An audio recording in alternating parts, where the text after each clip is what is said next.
கிறிஸ்தியசுக்குள் மன்னனி சகோதர சகோதரிகளே, எல்லாருக்கும் நம் பிதாவாகிய யாவை தொடர்பும் அவருடைய ஒரே பேரான குமாரரும் நம்முடைய அருமை ரட்சகருமா அந்த கிறிஸ்திய சமூகம் கூட எங்களை அன்பின் தெரிவித்துள்ளது. பிதாவாகிய யாவையின் பெரிதான சொல்லினார். இன்றைய நாள்ல கூட நாம் தியானிக்க போற பாத்தீங்கன்னா வேத பகுதி எதுன்னு பார்த்தோம்னா, இயேசு கிறிஸ்துவ இடத்துல அந்த அற்புதங்களை பெற்று கொண்ட ஒரு நபரை குறித்து தான் நம்ம பார்க்கிறோம். அப்ப இயேசு கிறிஸ்துவ இடத்துல இருந்து அற்புதத்தை பெற்றுக்கொண்டவங்க அப்படின்னா நிறைய பேர் இருக்காங்க இல்லையா. எல்லாருமே பாத்தீங்கன்னா இப்போ பத்தினியு நிறைய பேர் தெரியும். அதுல பாத்தீங்கன்னா உதாரணத்துக்கு பத்தினியு கிடையாது குஷ்டரோகிகள், இந்த மாதிரி நிறைய பேர் இருக்கிறாங்க. ஆனா ஒவ்வொரு வியாதியஸ்தரும் சுகவீனர்களும் என்ன பண்ணிருப்பாங்க அப்படின்னு பாத்தீங்கன்னா, இயேசு கிறிஸ்துவ கூப்பிட்டு அவர்கிட்ட கேட்டு அதன் மூலியமா அவங்களுக்கு என்ன பண்ணிருப்பாங்க, அந்த அற்புதத்தையும் அடையாளத்தையும் அந்த சுகத்தையும் பலத்தையும் அவங்க என்ன பண்ணிருப்பாங்க, வாங்கியிருப்பாங்க. அதாவது பாத்தீங்கன்னா பத்தினை கத்துவர், கத்தி கிறிஸ்துவ கூப்பிட்டு சுகம் அளிங்க. ஒரு சிலர் பாத்தீங்கன்னா போவாரு பேசி எப்படி நடந்து இருக்கும் அப்படின்னு பாத்தீங்கன்னா, இவர் போவாரு பேசுவாரு, ஒரு சில வார்த்தைகளை சொல்லியே சுகம் கொடுத்திருப்பாரு, ஒரு சிலர் தொட்டு சுகமாக்கியிருப்பாரு, ஒரு சிலர் நீ இங்க பொசிலவம் அப்படின்னு சொல்லுவாரு. இந்த மாதிரி கிறிஸ்துவுக்கும் அந்த வியாதியஸ்தர்களுக்கும் ஒரு தொடர்பு இருந்து இவனுடைய சிந்தையின்படி அறிவின்படி அவரை அறிஞ்சு அந்த ஆசீர்வாதங்களை அவங்க என்ன வாங்கியிருப்பாங்க. இன்னைக்கு நம்ம பார்க்க போற ஒரு நபர் யாரு, எப்படிப்பட்டவங்க அப்படின்னு பாத்தீங்கன்னா, கிறிஸ்துவனுடைய அனுமதி இல்லாம அவரிடத்துல இருந்து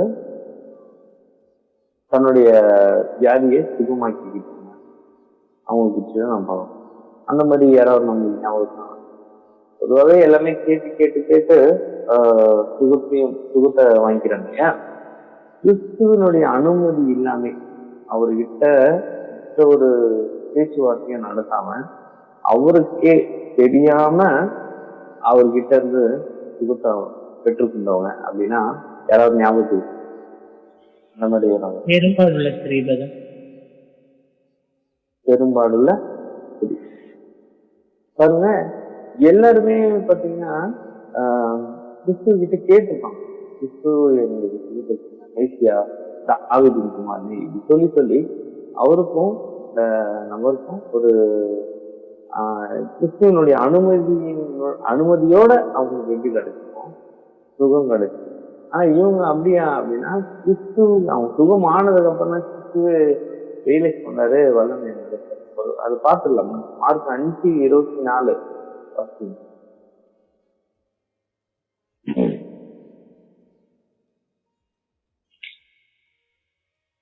அவர் அவர்களோட கூட போனார். திரளான ஜனங்கள் அவருக்கு பின் சென்று அவரை நெருங்கினார்கள்.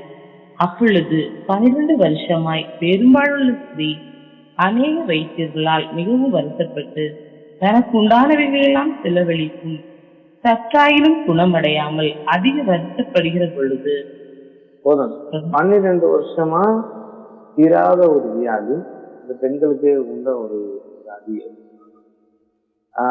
நிறைய அநேக செலவு பண்ணிட்டாங்க. ஆனா அது என்ன பண்ணி குணம் அடையல. 12 வருஷம். சரிங்க. அப்போ கடைசியா ஒரு தீர்வுக்கு வர்றாங்க. இயேசு கிறிஸ்துவை கேள்விப்படுறாங்க. இருதயம் இயேசு கிறிஸ்து கேள்விப்படுறாங்க. அப்போ அவங்க எடுத்து அழுவாசி இருக்கு. இயேசு கிறிஸ்துவை குறித்து கேள்விப்பட்டு நான் அவருடைய வஸ்திரங்களை ஆகிலும் தொட்டால் சொஸ்தமாவேன் என்று சொல்லி ஜனக்கூட்டத்துக்குள்ளே அவருக்கு பின்னாக வந்து அவருடைய வஸ்திரத்தை தொட்டாள். பாருங்க, எல்லாருமே மேசியா வருவாரா அப்படின்னு வழியோரம் ரொம்ப காத்திருந்து மேசியாவை எப்படின்னா அவருடைய திசையை தன் பக்கம் திருப்பி அற்புதங்களை பெற்றுக்கணும். இதனே பத்திமையெல்லாம் அந்த கூட்டத்துல எங்கேயோ இருக்கிற பத்தி ஆர்ப்பாட்டம் பண்ணி அவருடைய செவி இந்த பக்கம் சாய்க்கும்படியா அவர் கத்துறாரு. கத்தி கத்தி கத்தி தாவீதின் குமாரனே கத்தி தனக்கு அந்த பிளஸிங் வாங்கிட்டார். இதனே இன்னும் நிறைய பேர்லாம் பாத்தீங்கன்னா வெயிட் பண்ணியிருப்பாங்க, காத்திருந்து. ஆனா இவங்க என்ன பண்ணாங்க, இவங்க காத்திருந்தாங்க, பட் அவருடைய திசையை தன் பக்கம் திருப்புனாங்களா அப்படின்னா இல்லைங்க. எல்லாருமே அவருடைய திசையை தன் பக்கம் திரும்ப வச்சாங்க. ஆனா இவங்க அந்த மாதிரி என்ன பண்ணாங்க, அந்த காத்திருந்து போறாங்க. எப்படியாச்சும் அவருடைய வஸ்திரத்தை தொட்டு நாங்க குணமாயிடுவோம்னா அதையாச்சும் தொட்டு தானே அவருடைய வஸ்திரங்களையாகிலும் தொட்டால் நான் சுத்தமாவேன் என்று சொல்லி ஜனக்கூட்டத்துக்குள்ள பின்னாக வந்து அவருடைய வஸ்திரத்தை தொட்டாங்க. அடுத்த உடனே அவளுடைய உதரத்தின் ஊற்று ஊறல் நின்று போயிற்று. அந்த வேதனை நீங்கி ஆரோக்கியம் அடைந்ததை அவள் தன் சரீரத்தில் உணர்ந்தாள். பாருங்க, எந்த ஒரு டைம் டிலே, ஒரு சிலருக்குள்ள நீ வீட்டுக்கு போக சரியா இருக்கும், அது ஒரு சில டைமிங் இல்ல கொஞ்சம் இதுவா லேட் ஆகுது அப்படின்னா இல்ல. உதிரும் அப்படின்றது பாத்தீங்கன்னா டே பை டே கொஞ்சம் கொஞ்சமா தான் அந்த ஒரு வியாதி என்ன ஆகும், குணமாகும். பட் இங்க இம்மீடியட்டா அவங்களுக்கு என்ன ஆயிடுச்சு, உடனே தன்னுடைய உடம்புல அந்த ஊரல் நின்று போச்சு அப்படின்றத அவங்க என்ன பண்ணாங்க இம்மீடியட்டாவே. இது ஏன் சொல்ல வரோம்னா, அவருடைய அனுமதி இல்லாம அவர் இடத்துல இவங்க இந்த ஒரு சுகத்தை அவங்க பெற்றுக்கொள்றாங்க. அதுவும் எப்படின்னா உடனே, இது உடனே நடக்கக்கூடிய ஒரு விஷயமானா இல்ல இல்லையா? அப்ப இதுவும் ஒரு யோசிக்கக்கூடிய விஷயம். 30 உடனே இயேசு தம்மிலிருந்து வல்லமை புறப்பட்டதை தமக்குள் அறிந்து ஜனக்கூட்டத்துக்குள்ளே திரும்பி என் வஸ்திரங்களை தொட்டது யார் என்று கேட்டார். அப்போ கிறிஸ்துவுக்கு நல்லா தெரிஞ்சிச்சு, அவருடைய வஸ்திரத்தை யாரோ தொட்டு வல்லமை அவர் எடுத்து அந்த என்ன பண்ணி புறப்பட்டு யாரோ ஒருத்தர் சுகம் பெற்றுக்கொண்டாங்க அப்படின்னு யாருன்னு தெரியல, யாரு அப்படின்னு தெரியல. அப்போ சீக்கிரம் எல்லாம் சொல்றாங்க, இவ்வளவு திரளான கூட்டம். ஏன்னா முதல்ல நம்ம ஆரம்பத்தில் பார்க்கும்போது திரளான ஜனங்கள் அவரு சூழ்ந்து வராங்க இல்லையா, அதுதான் சீக்கிரம் சொல்றாங்க. இவ்வளவு ஜனங்க நம்மள சூழ்ந்து கொண்டு வராங்களே, யாருடைய கையாச்சும் உங்க மேல படாம இருக்குமா? கண்டிப்பா படுங்க. அப்படிதானே, என்ன தொட்டது யாருன்னு கேக்குறீங்க, எப்படி நம்ம சொல்ல முடியும்? அவ்வளவு கூட்டத்துல அவர் மேல தொடாமையா வந்துட்டு இருக்கான், ப்ரொடெக்ட் பண்ணியா வந்துட்டு இல்ல இல்ல. ஸோ அப்படி இருக்கும்போது நீங்க எப்படி கேக்குறீங்க அப்படின்றத அவங்க கேட்கிறாங்க. அப்போ கிறிஸ்துவும் பாக்குறாரு யாரு தொட்டிருப்பா. அப்போ அந்த ஸ்திரீ என்ன பண்ணான்னா பயந்து 33 வருஷம் தன்னிடத்தில் சம்பவித்ததை அறிந்த அந்த ஸ்திரீயானவள் பயந்து நடுங்கி அவர் முன்பாக வந்து விழுந்து உண்மையெல்லாம் அவருக்கு சொன்னாள். அப்புறம் அவர் அவளை பார்த்து மகளே, அவர் அவளை பார்த்து மகளே, உன் விசுவாசம் உன்னை ரட்சித்தது, நீ சமாதானத்தோட போய் உன் வேதனை நீங்கி சுகமாயிரு என்றார். இதுதான் இங்க நம்ம பார்க்கக்கூடிய ஒரு சம்பவமாவும் இருக்கு. ஸோ இது எப்படி இவங்களுக்கு அந்த சுகத்தை பெற்றுக்கொண்டாங்க, என்ன ஒரு காரியமா இருக்கு, எதனால இப்படி ஆச்சு? அவர்கிட்ட கேட்டு அவர் வந்து சுகம் அளிக்கிறது வேற. என்ன ஒரு விஷயம் இவங்களுக்கு ஒரு சுகத்தை கொடுத்தது?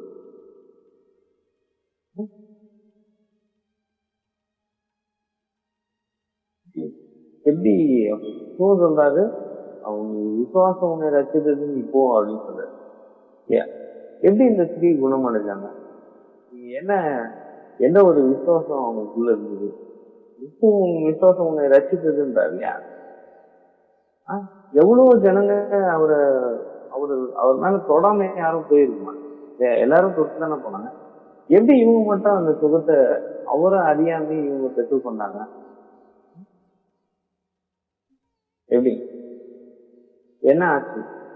வேதத்தை நம்ம நிறைய முறை எப்படி படிப்போம், வேதம் ஒரு விஷயத்த சொல்லுது அப்படின்னா நம்ம அதை வந்து நம்மளுடைய இன்னைக்கு வாழ்ந்துட்டு இந்த கலாச்சாரத்தை நம்மளுடைய கற்பனை திறன்ல அதை என்ன பண்ணும், அப்படியே நடந்துரும் இல்லையா? என்னைக்கு அவரு எப்படி எழுதி கொடுத்தாரு, அவருடைய சிந்தை எப்படி இருக்கு, அதை நீங்க இந்த விஷயத்துல நம்ம யோசிக்கக்கூடிய ஒரு வாய்ப்பா ஒரு நமக்கு தெளிவாக கொடுத்து இல்லையா? அப்ப என்னையா யோசிக்குமா, எப்படி அவருடைய வஸ்திரத்தை தொட்டு தொட்டாகிலும் நான் சரியாயிடுவேன் அப்படின்னு நீங்க சொல்றாங்க. அப்படிதானே? அப்படி சொல்றாங்க. தொட்டு அவங்க அந்த பிளஸ்ஸிங்க அவங்க என்ன பண்ணாங்க, பெற்றுக்கொள்றாங்க. அப்ப இவங்க விசுவாசம் என்ன? எப்படி எப்படி இது சாத்தியமா சாத்தியம் ஆயிருக்கு, எப்படி எப்படி சாத்தியம் ஆச்சுன்றதுதான் நம்மளோட பாடமா இருக்கும். நம்ம என்ன யோசிக்கணுமா? இல்ல என்ன யோசிக்க தோணுதா? எப்படி சொல்லலாம், எப்படி ஆயிருக்கு, ஏதாவது ஒரு யோசி.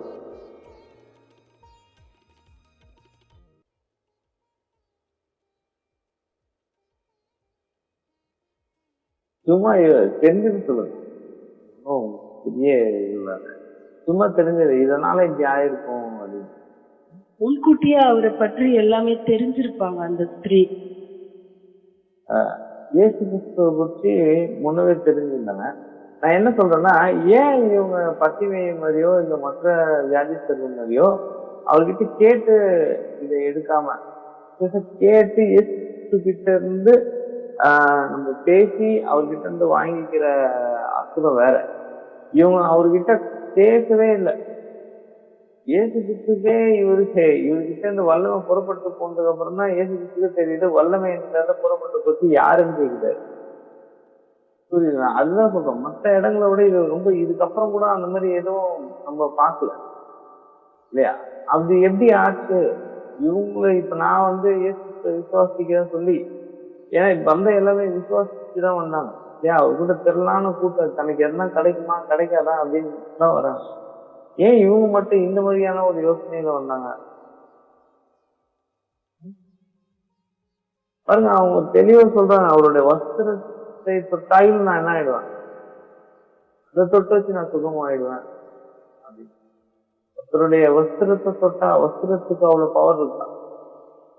வஸ்திரத்தை தொட்டா சுகமாயிடும். இயேசு கிறிஸ்து தான், பட் இருந்தாலும் அவருடைய உடையில அவ்வளவு வல்லமை இருக்கா? ஒருவேளை அதனால கல்லர்கள் அவருடைய உடையை போட்டு எடுத்துட்டாங்க.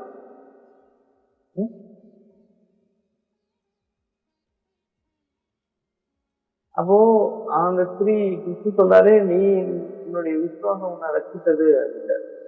என்ன விசுவாசம் அவங்களுக்குள்ள இருந்தது பாருங்க. மற்ற வியாதிஸ்தர்லாம் வராங்க, தங்களோட குறைய சொல்றாங்க, அதன் பிறகு அவங்களுக்கு என்ன பண்ணும், தீர்வு கிடைக்கும். ஆனா இவங்க எல்லாரோடையும் வித்தியாசமானவங்களா இருக்காங்களே. இவங்களே போறாங்க, அவருடைய அனுமதி இல்லாமலே அவரிடத்துல குணமடைகிறாங்க. அதுவும் நல்லா யோசிச்சு பார்த்தோம்னா, இந்த வியாதியால இவங்களுக்கு ஏற்பட்ட பொதுவாகவே இவங்க ஒரு 12 வருஷம் வியாதியுள்ள ஒரு ஸ்திரீ அப்படின்னு பார்த்தோம். ஆனா தோராவின்படி, வேதத்தின்படி இவங்க பார்த்தோம் அப்படின்னா 12 வருஷம் இவங்க தீட்டுள்ள ஒரு ஸ்திரீ, அவங்க அசுத்தமானவள். அவங்களால என்ன பண்ண முடியாது?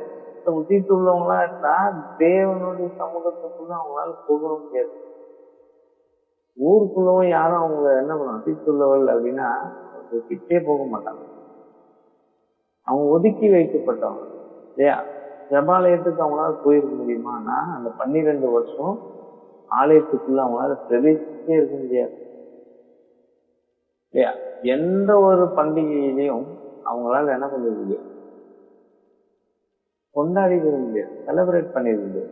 இப்பவும் பாத்தீங்கன்னா கிட்டத்தட்ட பஸ்காவி நாட்கள்ல தான் அவரு திரளான ஜனங்கள் கீழே அவர் என்ன பண்றாரு, கடந்து போறாரு. ஆனா இந்த வருஷத்தினுடைய பஸ்கா அவங்களுக்கு ஒரு விசேஷமா இருந்தது. 12 வருஷம் காத்திருந்து இப்ப அந்த போயிட்டு ஜனங்களா எல்லாருடைய மத்தியிலும் அவங்க என்ன பண்ணிருப்பாங்க, அத அனுபவிச்சிருப்பாங்க, அந்த சந்தோஷத்தை அனுபவிச்சிருப்பாங்க. இத்தனை வருஷம் இருந்த உடல் அளவுலயும் அவங்க என்ன பாதித்தது, மனசு அளவுலயும் அவருடைய சமூகத்தை என்ன பண்ணிருக்கு போயிருக்கு. இப்படி இருந்துட்டு திடீர்னு எப்படி இப்படி ஒரு யோசனை வந்துச்சு? போய் அவர்கிட்ட கெஞ்சி காலில் விழுந்து என்ன ரசியும் அடிச்சுட்டாங்க. இது எதன் அடிப்படையில இவங்களுடைய விசுவாசம் அப்படின்னு கிறிஸ்துவும் அதை என்ன பண்ணாரு, கண்டுபிடிச்சாரு. கிறிஸ்துவனோட இருந்து வல்லமை பொறுப்பிட்டு போச்சு. ஏதோ ஒரு விஷயம் இவங்களுக்கு அவருக்கு குறித்து தெரிஞ்சிருக்கு. எதன் அடிப்படையில அவங்க விசுவாசம் இருந்தது அப்படின்றத நம்ம பார்க்கலாம். மல்கியா 4:2. மல்கியா 4:2.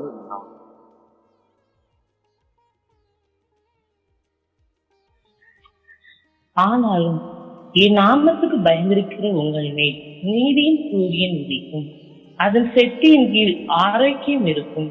நீங்கள் வெளியே புறப்பட்டு போய் கொழுத்த கன்றுகளைப் போல் வளருவீர்கள்.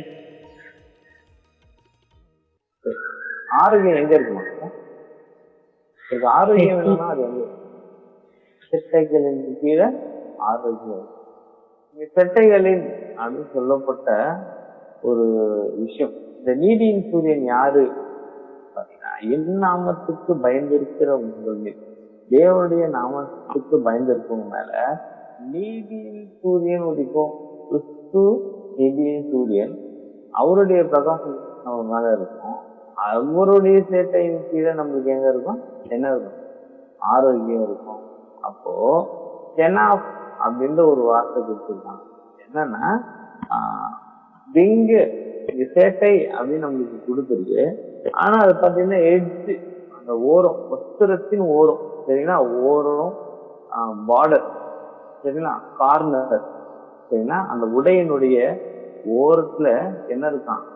ஆரோக்கியம் இருக்கு. இந்த தீர்க்கதரிசனத்தை நல்லா தெரிஞ்சுருந்தாங்க. பாருங்க, மேசியா வருவாருன்னு அவர் தாவீதின் குமாரன் அப்படின்னு மற்ற வியாதிகள் தெரிஞ்சிருந்த சமயத்துல இவங்க ஒரு படி மேல போய் அவருடைய வஸ்திரத்துல எனக்கு ஆரோக்கியம் இருக்கு அப்படின்றத அவங்க கண்டுபிடிச்சாங்க. சரிங்களா? இந்த வஸ்திரத்தின் முனை பொதுவாகவே நீங்க எல்லா யூடியூப்லயும் பாத்தீங்கன்னா அவங்க வஸ்திரத்தின் ஓரத்துல ஒரு தொங்கல் இருக்கும். சரிங்களா? அது எப்படி ஆரோக்கியத்தை கொடுக்க முடியும் அப்படின்னு பாத்தீங்கன்னா என்ன ஆகுன்னு 15:38.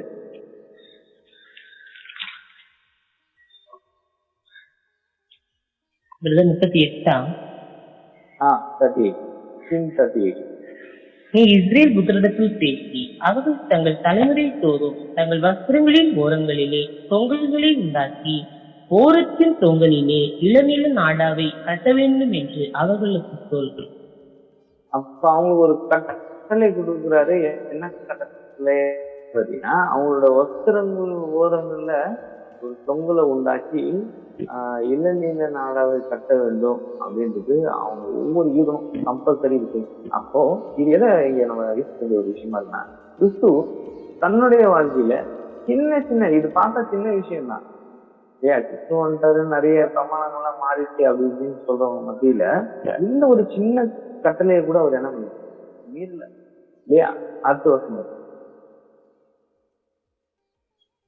நீங்கள் பின்பற்றி சோரம் போகிற உங்கள் இதயத்துக்கும் உங்கள் கண்களுக்கும் ஏற்க நடவாமல் அதை பார்த்து கர்த்தரின் கற்பனைகள் எல்லாம் நினைத்து அவையின்படியே செய்யும்படிக்கு அது உங்களுக்கு தொங்கலாய் இருக்க வேண்டும். அப்ப அந்த தொங்கல் எதுக்காக அவர் கொடுத்தாரு அப்படின்னு பாத்தீங்கன்னா, தேவனுடைய கட்டளைகளையும் பிரமாணங்களையும் உள்ளடக்கி இருக்கிற ஒரு விஷயத்தை அதை நினைவுபடுத்தி கொண்டே இருக்கும். நீ உன்னோட வஸ்திரத்தின் ஓரத்து தொங்கல்ல என்னுடைய கட்டளைகளும் பிரமாணமும் இருக்கு. அதை பார்க்கும் போதெல்லாம் அது வந்து இடிச்சுட்டே இருக்கும் அவங்க காலையில. சரிங்களா? அவங்க நடக்கும் போதும் அது ஆடிட்டே இருக்கும். ஸோ வழி அவங்க எப்பவுமே நீ ஒரு பிரமாணத்துக்கு உட்பட்டவன், கட்டளைக்கு உட்பட்டவன் அப்படின்னு சொல்லி நல்வழியில நடக்கக்கூடிய ஒரு விஷயம் தான் இந்த தொங்கல். அப்புறம் அப்போ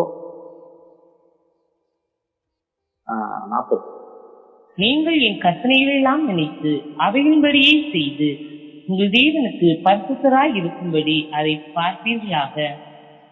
அதான் சொல்றாரு, அவருடைய கற்பனையும் அவருடைய கட்டளையும் அது ஞாபகப்படுத்தினே இருக்கும். அது எப்பவுமே நம்ம சிந்தையில இருக்கணும்ன்றதுக்காக, அது நினைவா இருக்கணும்ன்றதுக்காக நீங்க தேவனுக்கு பரிசுத்தராய் இருக்கும்படி அதை என்ன பண்றேன், அதை பார்க்கும் போதெல்லாம் உங்களுக்கு அதுதான் ஞாபகம் வரணும். நான் உங்களுக்கு தேவனாய் இருக்கும்படி உங்களை எகிப்து தேசத்திலிருந்து புறப்பட பண்ணின உங்கள் தேவனாகி கர்த்தர் நானே உங்கள் தேவனாகி கர்த்தர் என்று சொல் என்றார். தன்னுடைய ஜீவன் எங்க இருக்கு அப்படின்றத சரியா புரிஞ்சுக்கிட்டாங்க. சரிங்களா?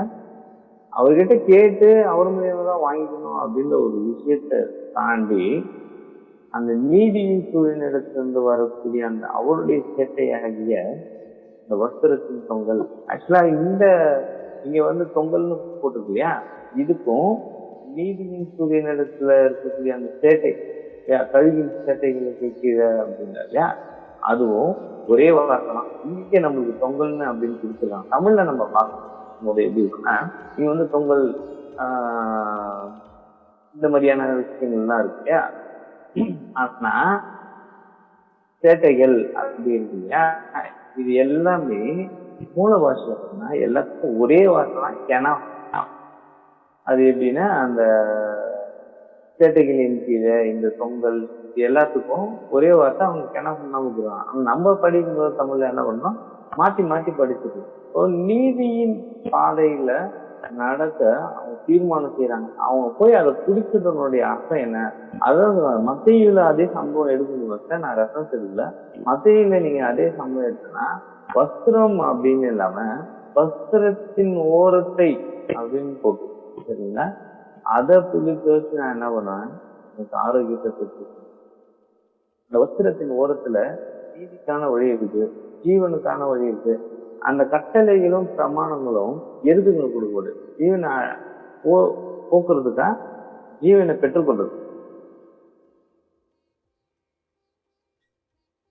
அப்பொழுது 12 வருஷம் பெரும்பாலுள்ள ஒரு ஸ்திரீ, நான் அவருடைய வஸ்திரத்தை ஆகிலும் தொட்டால் சுத்தமாவேன் என்று தன் உள்ளத்தில் எண்ணிக்கொண்டு அவர் பின்னாலே வந்து அவருடைய வஸ்திரத்தின் ஓரத்தை தொட்டாள்.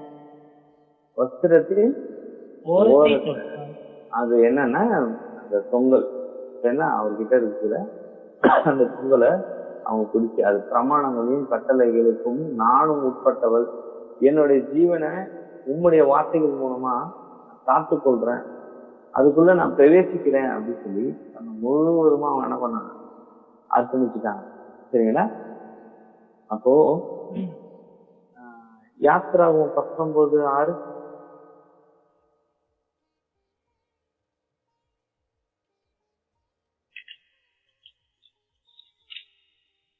நீங்கள் எனக்கு ஆசாரிய ராஜ்யமும் பரிசுத்த ஜாதியுமாய் இருப்பீர்கள் என்று நீ இஸ்ரேல் புத்திரரோட சொல்ல வேண்டிய வார்த்தைகள் என்றார். நீ கழுகுகளின் அவங்க சில கழுகுகள் அதுதான் 4:5. நான் எகிப்திற்கு செய்ததையும் நான் உங்களை கழுகுகளுடைய செட்டைகளின் மேல் சுமந்து உங்களை என்னடையில் சேர்த்து கொண்டதையும் நீங்கள் கண்டிருப்பீர்கள். இப்பொழுது நீங்கள் என் வாக்கை உள்ளபடி கேட்டு என் உடன்படிக்கை கை கொள்வீர்கள். ஆனால் சகல ஜனங்களிலும் நீங்களே எனக்கு சொந்த சம்பத்தாய் இருப்பீர்கள். பூமியெல்லாம் வாக்கை கேட்டு அதன்படி நீங்க கை கொள்றவங்களா இருக்கும்போது அவர் என்ன சொல்றாங்க, நான் உங்க சேட்டைகளின் கீழே அங்க இருந்து என்ன பண்ணேன், எகிப்துல இருந்து கொண்டு வந்தேன். அவருடைய அரவணைப்புக்குள்ள இருக்கக்கூடிய ஒரு விஷயத்தான் இந்த கெனாப் அப்படின்ற ஒரு வார்த்தை குறிக்குது. அந்த தொங்கல் நம்ம கழுகுன்னு கற்பனையே செய்ய வேண்டாம். சரிங்களா? கழுகு அப்படின்ற ஒரு விஷயத்த இங்க கற்பனை செய்யணும்னு அவசியமே இல்லை. அவர் முழுக்க முழுக்க சொல்லணும்னா அந்த வஸ்திரம், அவங்களுக்கு கொடுக்கப்பட்ட அந்த வஸ்திரம், அந்த வஸ்திரத்தின் ஓரத்துல இருக்கக்கூடிய தொங்கல், அது கழுகின் சேட்டை போல அவங்களை அரவணைத்து கூட்டு வருது அப்படின்னு தான் சொல்றாரு. இப்போ அந்த சத்தியத்தின்படி கீழ்ப்படிந்து அவருடைய உடன்படிக்கையில கடைபிடிக்கிறேன் அப்படின்ற ஒரு யோசனை அந்த ஸ்திரீ அவங்களுடைய சிந்தையில சொன்னது கரெக்டா தான். அவங்க இயேசு கிறிஸ்துவ குறித்து அறிஞ்சிருக்காங்க. என்ன அறிஞ்சிருக்கிறாங்க அப்படின்றதுதான் ஒரு முக்கியமான விஷயம். எல்லாருமே இயேசு கிறிஸ்துவ அறிஞ்சிருந்தாங்க. இவங்க வித்தியாசமா இன்னும் அதிகமா அவர் என்ன பண்ணா அறிஞ்சிருந்தாங்க. ஸோ நிறைய வசனம் நீங்க எங்க கழுகினுடைய பிறகு அந்த இறகுகள் அப்படின்னு எங்கெங்க பார்க்கணும், நிறைய இடத்துல கொடுக்கப்பட்டது. ஆனா எல்லா இடத்துலயும் அது எதை அடையாளப்படுத்துது அப்படின்னு பாத்தீங்கன்னா இந்த ஒரு வார்த்தையை தான் அடையாளப்படுது. சரிங்களா? நீதிமொழிகள் 23:4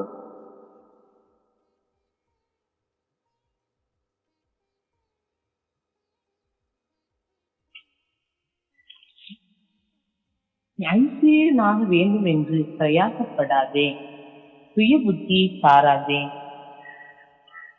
அடுத்தது இல்லாமல் போகும் பொருட்கள் மேல் உன் கண்களை பறக்க விடுவான் ஏன்?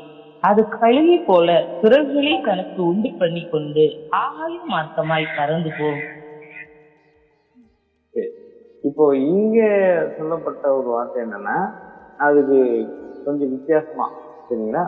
அது ஆகாய மார்க்கமே பறந்து போகுது. இதுக்கும் அதுக்கும் சொல்லப்பட்ட ஒரு வார்த்தை சரியான வார்த்தை அப்படின்னா இல்ல.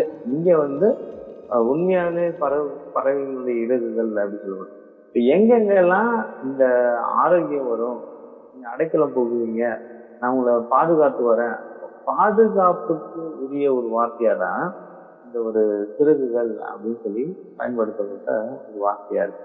சரிங்களா? அடுத்ததா பாத்தீங்கன்னா, இதனால அவர் சொல்ல வர ஒரு விஷயம், முக்கியமான விஷயம் என்ன அப்படின்னா, இது எதை மையப்படுத்துது அப்படின்னா, அவருடைய அரவணைப்புக்குள்ள நம்ம இருக்கிறோமா, அதில் நம்ம பிரவேசிக்கிறோமா, அதை நம்ம பற்றி கொள்றோமா, அதை படி நடக்கணுமா அப்படின்றதுதான் இது முழுக்க முழுக்க சொல்லக்கூடிய ஒரு விஷயமா இருக்கு. ரூத்துல நம்ம வாசிக்கலாம். ரூத்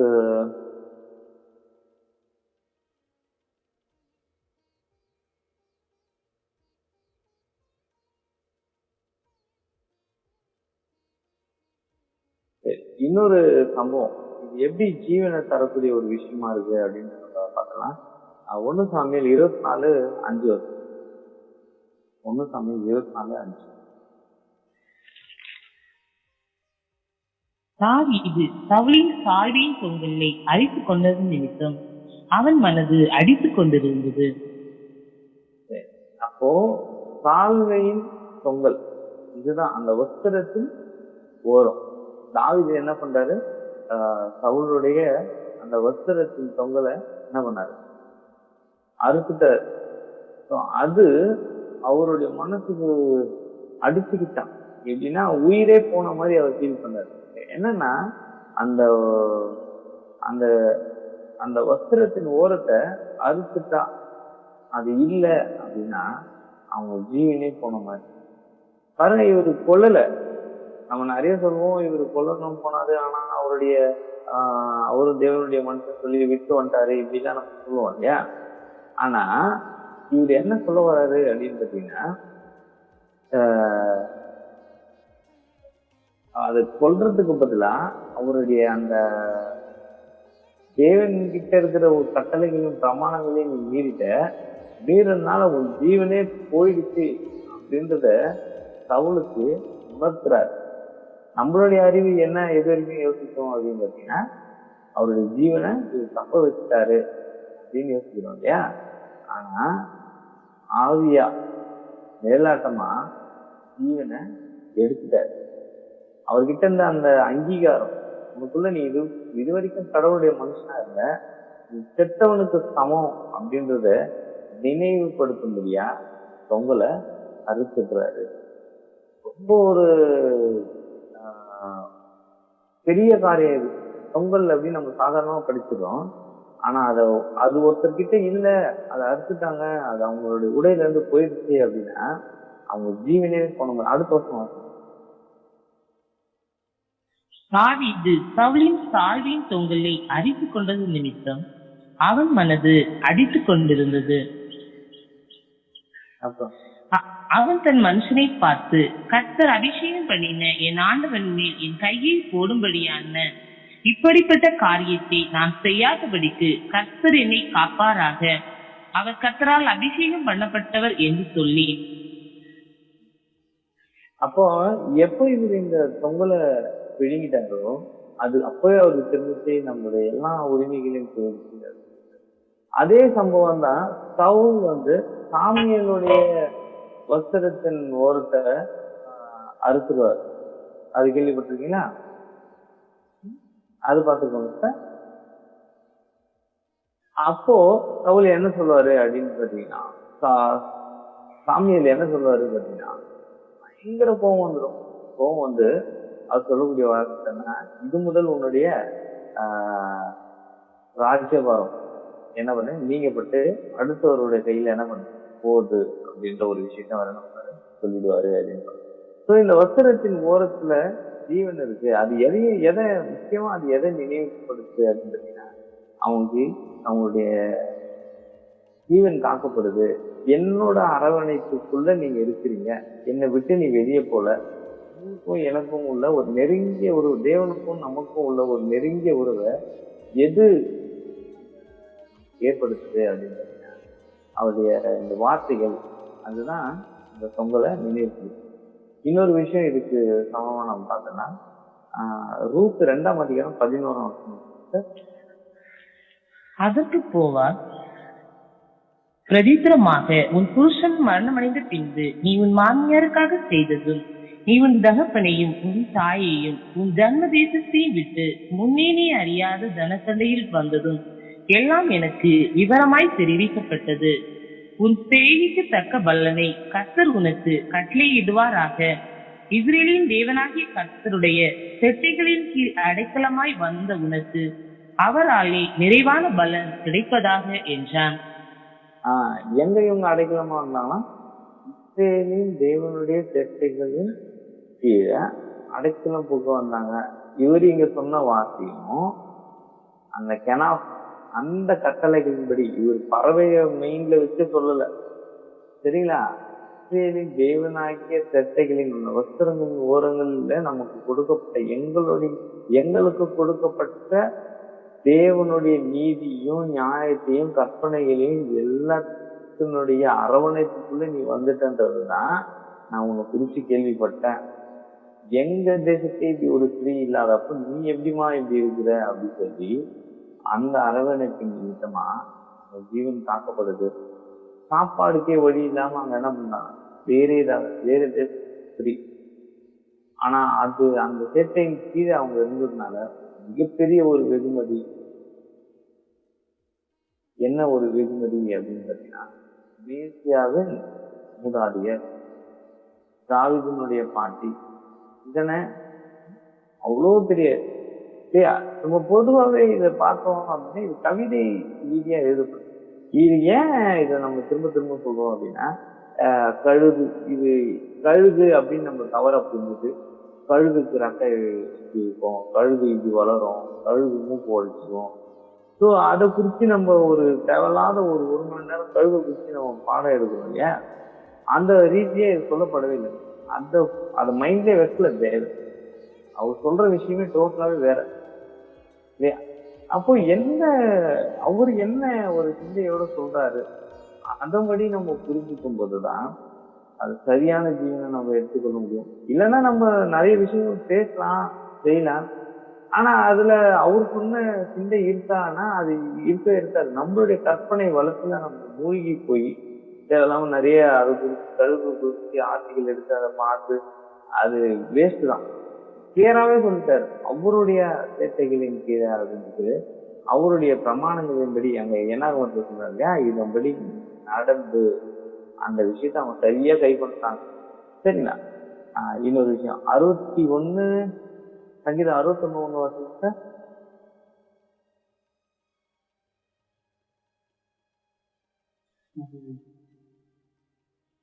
1 தேவனே என் கூப்பிடுதலை கேட்டு என் விண்ணப்பத்தை கவனியும்.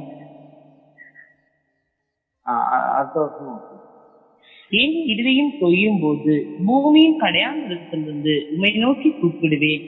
எனக்கு எட்டாத உயரமான கண்மலையில் என்னை கொண்டு போய் விடும். அப்படியே கண்டிப்பா 4 வரைக்கும். நீர் எனக்கு அடைக்கலமும் சத்துருக்கு எதிரே பலத்த துருவமாய் இருந்தீர்.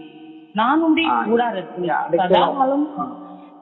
இங்கதான் அடைக்கலம் கூடாரம் அப்படின்னு சொல்றாரு இல்லையா, அவரோட அரவணைப்புக்குள்ள சொல்லக்கூடிய ஒரு விஷயமா இருக்கு. இது யாரு அதிகமா இந்த சேட்டைகள் அப்படின்ற ஒரு வார்த்தையை உபயோகப்படுத்திருப்பானா, யாரு இடத்துல அதிகமா யார் இந்த சேட்டைகள் என்கிற என்ன நடக்கணும், உங்களுடைய அரவணைப்புக்குள்ள என்ன நடக்கணும், இந்த மாதிரி அதிகமா பேசுறது யாரு? தாவீதுதான். நிறைய ஏன்னா கவிதை எழுதுறதுல அவர் மிஞ்சிக்க ஆளே என்ன பண்ணாங்க கிடையாது. அப்படி எழுதுவார். அவர் எப்போ சொன்னாலுமே தேவனை குறித்து பேசும்போது, உங்களோட பாதுகாப்புல என்ன வைங்க, உங்களுடைய அரவணைப்புல வைங்க, உம்முடைய ஆலயத்துல தங்குவது, அதான் ஆல்ரெடி ஒரு விஷயம் பார்த்தோம் இல்லையா. ஆஹ் நான் ராஜாவா இருந்து 1000 வருஷம் இருக்கிறத பாட்டிலும் உம்முடைய ஆலயத்துல ஒரு நாள் இருக்கிற சந்தோஷம் என்னன்னா, அவருடைய அரவணைப்புக்குள்ள நான் இருக்கக்கூடிய அந்த ஒரு சந்தோஷத்தை அவர் என்ன பண்றாரு சொல்றாரு. அப்போ அந்த மேல் அங்கி அப்படின்னு சொல்லப்பட்டது அவருடைய ஓரத்துல இருக்கக்கூடியது தேவன் அவங்களுக்கு கொடுத்த கட்டளைகளையும் பிரமாணங்களையும் கை கொள்ளக்கூடிய ஒரு விஷயத்தை அவங்களுக்கு என்ன பண்ணுது, நினைவுபடுத்தக்கூடிய ஒரு விஷயமா இருக்குன்னு தான் பாக்குறோம். அது எந்த ஒரு விசுவாசத்துல அந்த ஸ்திரீ எடுத்தாங்க அப்படின்னு பார்த்தீங்கன்னா, மல்கியா 4ஆம் அதிகாரத்துல இருக்கக்கூடிய அந்த ஒரு ஃபெய்த், அவங்களுடைய விசுவாசம் என்ன வந்ததுன்னா, விசுவாசம்னா அதுக்கு ஒரு பின்னணி இருக்கணும் இல்லையா. அது எங்க இருந்தது அப்படின்னா, மல்கியா எழுதின தீர்க்க தரிசனத்தை அவங்க என்ன பண்ணாங்க, அந்த ஸ்திரீ நிறைவேற்றுறாங்க. இப்படி ஒரு விஷயத்தையும் என்ன பண்ணாங்க பார்க்கணும். சரிங்களா. அப்போ இதுல இருந்து நம்ம என்ன கற்றுக்கொள்றோம் அப்படின்னு பாத்தீங்கன்னா, எப்போ நம்மளுக்கு ஆரோக்கியம் பலன் கிடைக்கும் அப்படின்னா, நாமளும் அந்த வஸ்திரத்தின் ஓரத்துல அவரு நம்மளுக்கு கொடுத்த கிறிஸ்து நம்மளுக்கு சொல்லிட்டு போன எல்லா விஷயங்களையும் நம்ம என்ன பண்ணணும், கை கொள்ளணும். கிறிஸ்து தேவனுடைய வார்த்தையில கை கொண்டு தன்னுடைய ஜீவியத்தை இந்த பூமியில என்ன வாழ்ந்து முடிச்சாரு. அதே மாதிரி நாமளும் என்ன பண்ணணும், செய்து முடிக்கணும். பாருங்க, ரூத்து நல்லா தெரிஞ்சிருந்தது. சரிங்களா. அவங்களுடைய அந்த சின்ன விசுவாசம் அவருடைய அரவணைப்புக்குள்ள போறாங்க. அப்படி போன அவங்களுக்கு அவர் 3ஆம் அதிகாரத்துல பாத்தீங்கன்னா சரிசமமா அவங்களுடைய வேலையாட்களுக்கு கூட உட்கார வச்சு அவங்க என்ன பண்ணுவார், போஷிச்சு வழி நடத்துவார். சரிங்களா. அதுக்கப்புறம் அவங்களுடைய லைஃப் ஸ்டைல என்ன ஆகுது, சேஞ்ச் ஆயிடுது ஒவ்வொரு விஷயத்துல. அப்புறம் இங்க பாத்தீங்கன்னா இயேசு கிறிஸ்துவனுடைய காலத்துல மற்றவங்களும் வஸ்திரத்தின் ஓரத்துல பொங்கல் வச்சிருந்தாங்க. இருந்துதான் ஏதாவது கேள்விப்பட்டிருக்கோமா? வேற எங்க பாக்கலாம் அந்த வஸ்திரத்தின் ஓரத்துல இருக்கிற பொங்கல்? ஏதாவது ஞாபகம் இருக்கு? வேற எதுவும் ஞாபகத்துக்கு இல்லையா? வஸ்திரத்தின் ஓரத்தின் பொங்கல் அப்படின்னா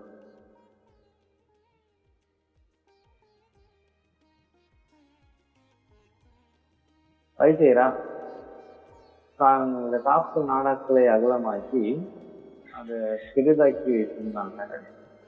அதுக்கு கீழே சொல்றாரு, அதுக்கு அங்கே பொங்கல் இருந்தது. ஆனா அதுக்கு கீழே ஆரோக்கியம் இருந்ததா? அதுக்கு கீழே ஒருத்தர் சுகம் அடைய முடியுமா? அதை வச்சு ஒருத்தர் பலன் கொள்ள முடியுமா அப்படின்னா, அது நிச்சயமா யாருக்குமே எந்த ஒரு பிரயோஜனமே தரவே இல்லை. அப்படிப்பட்ட ஒரு அது எப்படின்னா மேலாட்டம். எந்த ஒரு நீதியின்படியும் நடக்காம இருந்தா அந்த வஸ்திரத்தின் தொங்கல்னால எந்த ஒரு பலனும் கிடையாது. அவங்க எதுக்கு வச்சிருந்தாங்கன்னா, தங்களுடைய தற்பெருமைக்காக அந்த வஸ்திரத்தின் ஓரங்களை என்ன பண்ணாங்க, தொங்க விட்டுட்டு இருந்தாங்க. அதுதான் அவர் சொல்றாரு, உங்களுடைய பெருமைக்காக நீங்க இந்த வஸ்திரத்தை போட்டு வீதிகளில் அலையிறீங்க. ஆனா அதனால யாருக்கு எதனா ஒரு பிரயோஜனமா அப்படின்னா இல்ல. கிறிஸ்து லூக்கா 13:30 வாசிங்க.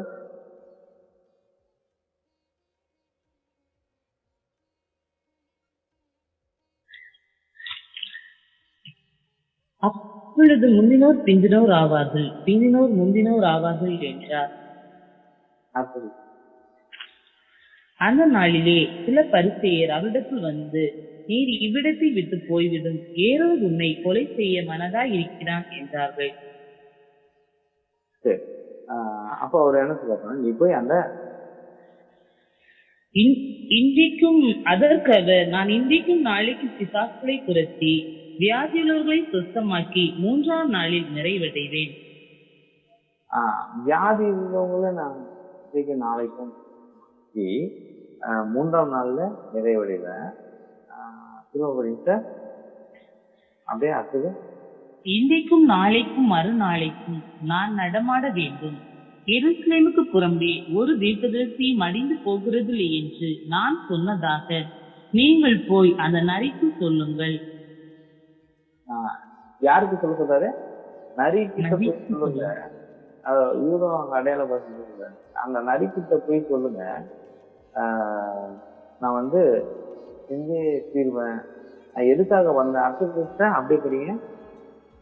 எருசலேமே எருசலேமே, தீர்க்கதரிசிகளை கொலை செய்து உன்னிடத்தில் அனுப்பப்பட்டவர்களை கல்லறிகிறவர்களே, கோழி தன் குஞ்சுகளை தன் சிறகுகளை கூட்டி சேர்த்துக் கொள்ளும் வண்ணமாக நான் எத்தனை தரமோ உன் பிள்ளைகளை கூட்டி சேர்த்துக் கொள்ள மனதா இருந்தேன், உங்களுக்கோ மனதில்லாமல் போயிற்று.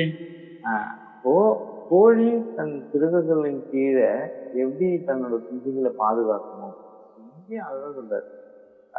அந்த சிறகுகள் அப்படின்றது நான் அவங்கள அந்த அரவணைப்புக்குள்ள கொண்டு வரேன், அப்படிதான் அதுக்காக தான் நான் வந்தேன் இல்லையா. இஸ்ரேலே கேள் அப்படி எத்தனையோ முறை சொல்றாரு. ஆனா இந்த ஜனங்க என்ன பண்ண கேட்கல. அப்போ இந்த கோழியினுடைய சிறகுகளுக்குள்ள இருக்கிறத மீறி அவங்க என்ன பண்ணிட்டாங்க, நிறைய நம்ப இருக்கு அப்படிதானே. அதான் சொல்ற, நீ நிறைய நேரத்துல போய் சொல்லு இவங்களை நான் பாதுகாக்க வந்தேன், ஆனா அந்த ஜனங்களுக்கு சொல்ற நான் அவங்களை பாதுகாக்க வந்தேன், ஆனா என்னுடைய அரவணைப்புக்குள்ள உங்களை வச்ச விருப்பப்பட்டேன், ஆனா நீங்க என்ன பண்ண உங்களை மீட்க நான் வந்தேன், ஆனா அந்த மீட்புக்குள்ள நீங்க என்ன பண்ண வரல. அதனால நிறைய நேரத்துல என்ன பண்ணாங்க, இதுக்கப்புறம் அவங்க எங்க ஒப்பு கொடுக்க போறாங்க அப்படின்னு பாத்தீங்கன்னா நிறைய நேரத்துல ஒப்பு கொடுக்க போறாங்க. ஏசாயா 11:12, ஏசாயா 11:12.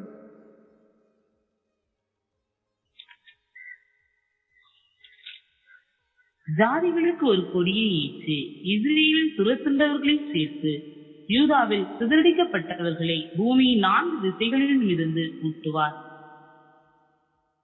அப்ப இங்கேயும் அந்த 4 திசைகளில, அந்த 4 மூலைகளில் 4 திசையில ஆக்சுவலா 4 மூலைகளில் இருந்து கூட்டுவார். அதுவும் பாத்தீங்கன்னா அந்த அந்த அரவணைப்புக்குள்ள பூமியில இருக்கிற எல்லாரையும் 4 திசைன்னு இல்லாம 4 மூளை அந்த பூமியினுடைய எல்லையில இருந்து அதை ப்ரொடெக்ட் பண்ணுவேன் அப்படின்னு சொல்லி சொல்றாரு. அதே மாதிரிதான் இவங்க வனாந்தரத்துல நடந்து வர சொன்னத மேக ஸ்தம்பம், அக்னி ஸ்தம்பம், அந்த ப்ரொடெக்ட் பாதுகாக்கக்கூடிய ஒரு வழியை செஞ்சுட்டு தேவனா இருக்காரு ஒரு விஷயம்.